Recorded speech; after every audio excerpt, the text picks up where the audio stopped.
Assalamualaikum warahmatullahi wabarakatuh. Selamat siang dan salam sejahtera untuk kita sekalian. Yang terhormat Bapak Ibu Guru serta teman-teman sekalian yang saya kasihi. Pertama-tama, mari kita panjatkan puji dan syukur kehadirat Tuhan Yang Maha Esa. Oleh karena berkat dan pertolongannya, sehingga kita boleh ada sampai saat ini. Izinkan saya untuk menyampaikan sepatah kata tentang upaya penanganan penyebaran virus corona. Pandemi sendiri merupakan sebuah epidemi yang telah menyebar ke berbagai benua dan negara. Umumnya menyerang banyak orang, sementara epidemi sendiri adalah sebuah istilah yang telah digunakan untuk mengetahui peningkatan jumlah kasus penyakit secara tiba-tiba pada suatu populasi area tertentu. Pasalnya, istilah pandemi tidak digunakan untuk menunjukkan tingginya suatu penyakit, melainkan hanya memperlihatkan tingkat penyebarannya saja.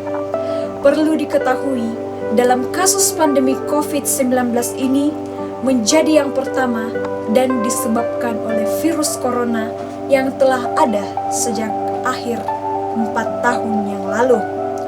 Indikasi dan juga gejala ringan dari virus corona umumnya menyerupai gejala dan flu, seperti demam dan batuk.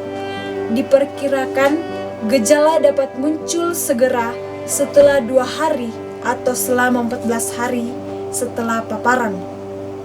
Sementara itu, rata-rata orang menunjukkan gejala sekitar 5 hari setelah terinfeksi. Sayangnya, tidak ada perawatan khusus untuk infeksi coronavirus dan kebanyakan orang akan sembuh sendiri. Jadi, pengobatan melibatkan tindakan peristirahatan dan pengobatan untuk meredakan gejala. Sebelum COVID-19 ini menyerang, pada tahun 2009 yang lalu, pernah merebak virus yang bernama flu babi. Penyakit ini bisa terjadi ketika strain influenza atau H1N1 menyebar ke seluruh belahan dunia termasuk Indonesia. Adapun dampak virus COVID-19 di Indonesia, yaitu tak hanya merugikan dari sisi kesehatan saja. Presiden Joko Widodo juga mengatakan bahwa virus corona sangat berdampak pada perekonomian di Indonesia. Bukan hanya karena produksi barang saja yang terganggu, tetapi investasi pun juga terhambat. Berikut beberapa dampak virus COVID-19 di Indonesia. Yang pertama, beberapa barang menjadi mahal dan langka untuk ditemukan. Yang kedua, kunjungan para wisatawan mancanegara di Indonesia menurun. Yang ketiga, merusak tatanan ekonomi di Indonesia. Dan yang keempat, impor barang menjadi terhambat.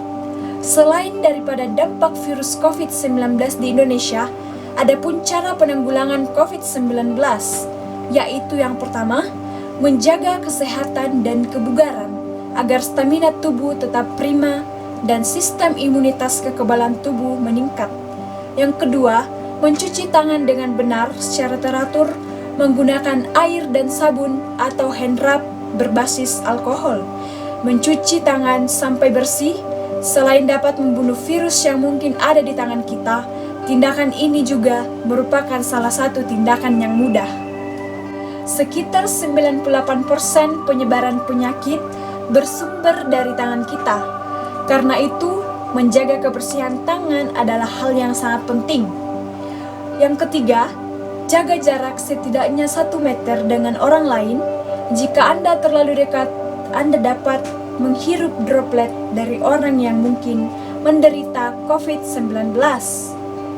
Yang keempat, hindari menyentuh mata, hidung, dan mulut.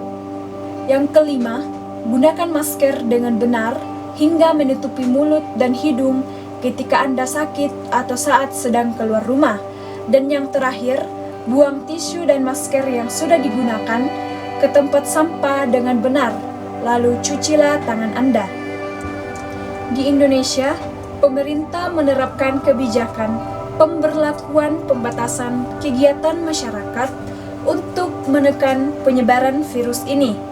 Demikian yang dapat saya sampaikan. Kurang lebihnya mohon dimaafkan. Tak ada gading yang tak retak, tak ada manusia yang tak sempurna. Sekian dan